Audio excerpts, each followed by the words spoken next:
Sup my dudes, Mike in the Woods here, and today, if the title of the video hasn't already given it away, we're going to take a look at the Klymit Static V Insulated sleeping pad. We'll go over the pros, the cons, the specifications, and who might get a good use out of it.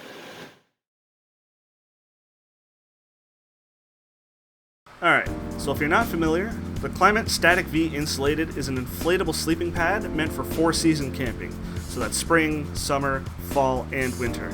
It can be used for either sleeping on the ground or in a hammock. As for the specifications, as provided to us by Klymit, it has a 4.4 R value, it weighs 25 ounces, has an inflated size of 183 centimeters by 58.5 centimeters by 6.5 centimeters. Its packed up size is 20.5 centimeters by 13 centimeters. It takes 10 to 15 breaths to inflate. It comes with a stuff sack, patch kit, and a limited lifetime warranty, and the colors that I've seen it come in are orange, coyote tan, which is the one I have, and real tree camo. I originally got mine to use for winter camping, but I actually wound up liking it so much that I started taking it with me on my trips year-round because of how small and light it is. I mean, it's definitely not the lightest or cheapest option available, especially for summer outings, but to me at least, it is worth the added weight, and it packs down nice and small. I've taken it out on a few trips now, both in summer and in winter, and I've gotten some good adventuring time with it to give a solid opinion of it. If you've never watched one of my gear review videos before, I like to weigh in evenly with an equal number of pros and cons. So, let's start off with the cons first. Number 1, it's expensive. At over $100 Canadian, it's not exactly a budget option, but it's not as expensive as it could be, and the sticker shock can turn some people away. If budget is a concern, there are less effective but far cheaper options available.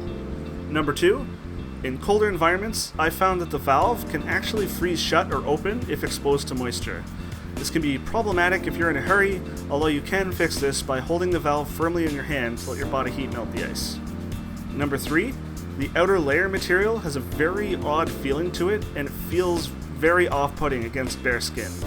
If you're using it in the warmer weather, I advise having something layered between your skin and the surface of the Klymit that's more comfortable. Number 4, getting it fully deflated and rolled up can be a chore.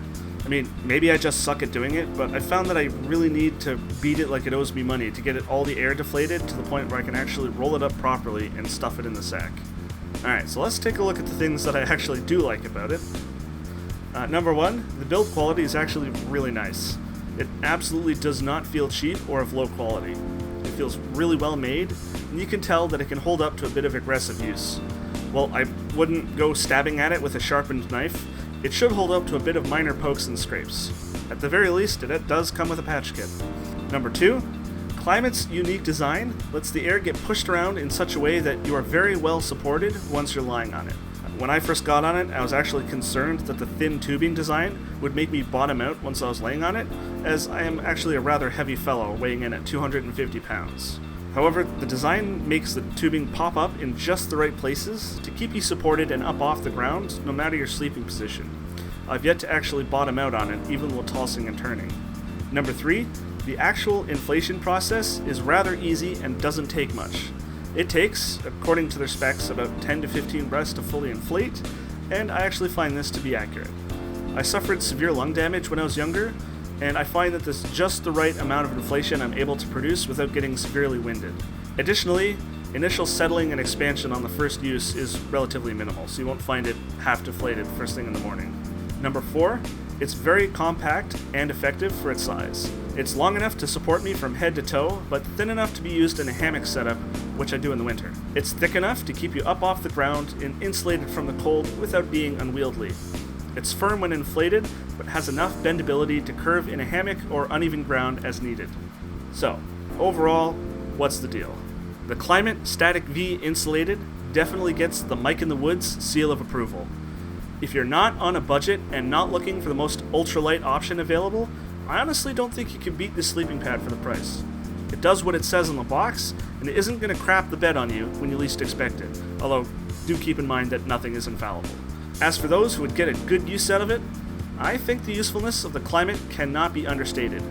Whether you're a novice car camper or a seasoned backpacker, I think the utility of this sleeping pad covers a broad spectrum of use cases. Casual and backwoods camping, backpacking, hunting expeditions, and it's even good kit for a bug-out bag.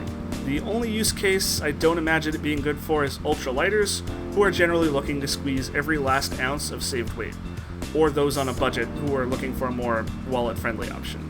Additionally, those with back problems may be better off with something more suited to those types of issues. I'll leave an Amazon affiliate link to the Klymit in the description below, so be sure to check that out if you want to help out the channel. I'll also drop a link to my playlist of other gear review videos, so click into that if you're interested in other gear I've used and reviewed. Thanks for watching, guys. The channel is growing slowly but surely, so make sure you click that like button, hit subscribe, and just maybe share this video. As always, I will see you next week.